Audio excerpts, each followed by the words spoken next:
Do you want to know one of my favourite places to invest? Well, I'm going to show you, and it's not what you think.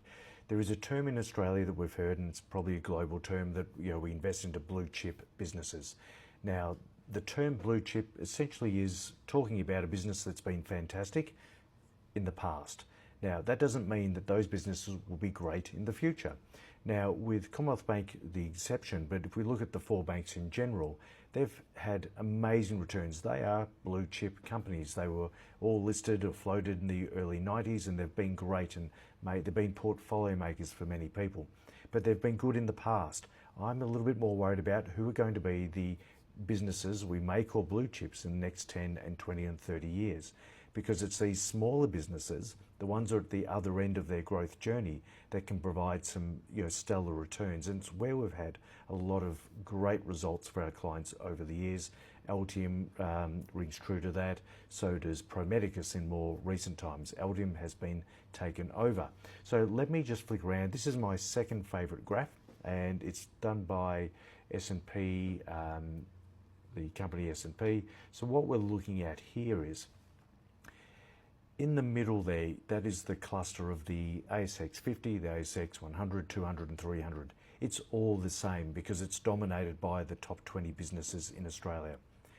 The one that I want you to focus on is the mid caps here. So this is the S&P ASX mid cap 50. So this is the companies from the top 50 to the top 100.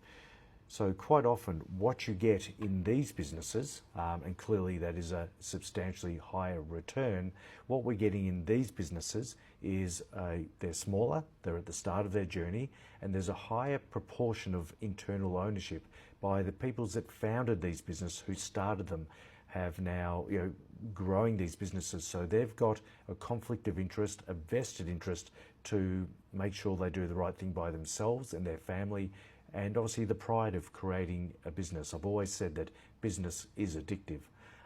So this is a spot where we find some of those earlier businesses that started their journey that can grow a lot quicker than a more mature business that often pays high dividends. In that small cap space, they're going to pay very low dividends because they're going to retain a lot of their profitability to reinvest back into the business.